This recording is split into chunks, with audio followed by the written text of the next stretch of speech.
didn't think I was gonna be able to play. Like my whole ankle swole up. I could barely walk at the airport. So I said, I gotta play, I gotta give it a shot. I led us in scoring, and we came back in the fourth quarter. We were tied.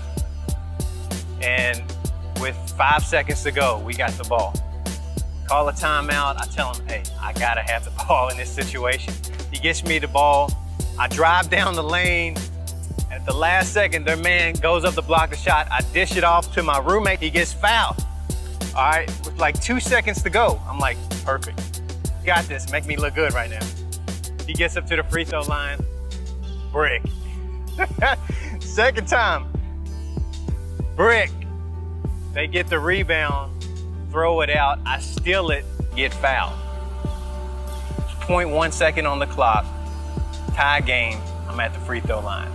His whole team and keep his singers in the playoff hunt. I'm not sure exactly what happened there, but we're going to play with Phillip Morrison. There, I knew God gave me that moment. That was total redemption for me.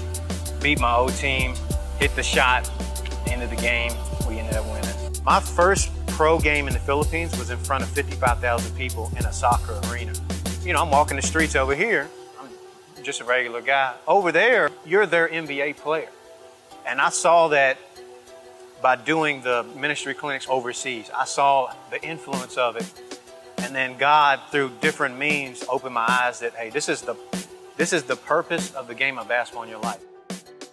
Phillip Morrison has, for basketball, it's always been about wins and losses for him. Now, he played college ball at Asbury and then went overseas and played professionally. Now, years later, he is back home and has found a new passion for the game. And it's still about winning and losing, but now, more importantly, it's about helping lost souls find a way to win.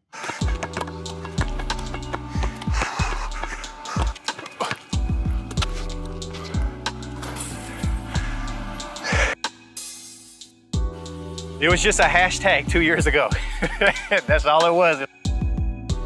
The whole basis of Hoops to Christ is to be excellent in two areas. One is they legitimately share the gospel.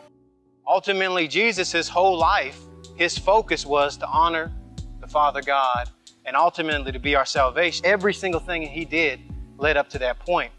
And so just for you guys, if you're focusing on a goal right now, it could be something really small.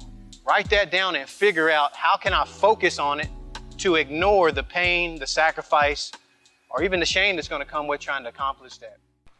Okay, tennis ball. What Proverbs 27:17 states is that, you know, as iron sharpens iron, so does another person sharpen another person.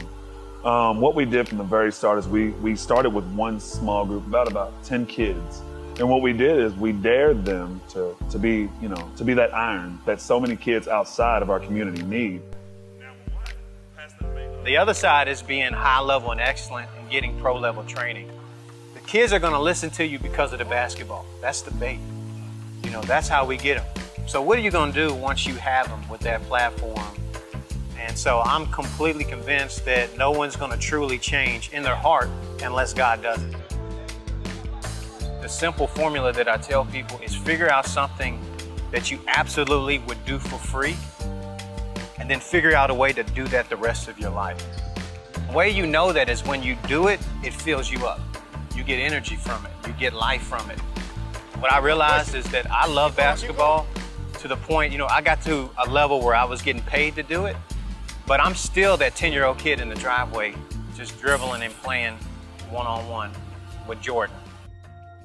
Phillip has no clue how much he sharpened me. I walk with purpose, I talk with purpose. I do so much stuff with purpose now because he constantly invests in me off the court. You know, 10 times more than when he does on the court.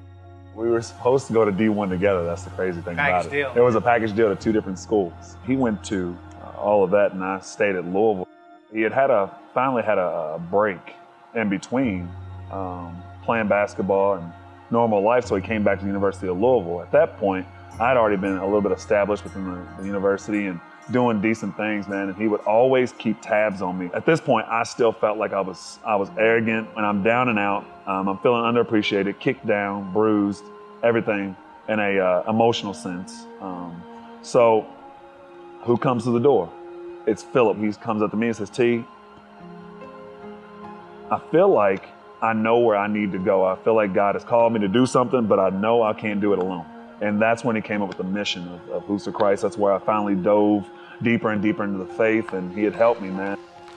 Believe me, when I started Hoops of Christ and I was going to be a trainer full-time, there was nothing to compare it to. So I had multiple people tell me that they thought I was a joke. I heard people think I was a bum.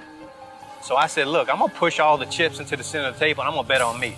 If I fail, then I fail because I took the risk and I did it for me. And I'm not going to work for somebody else. You know, so if I go broke, I go broke. The reality is whatever God calls you to do, he's going to provide. Now, I could have never imagined that I would have played professional basketball.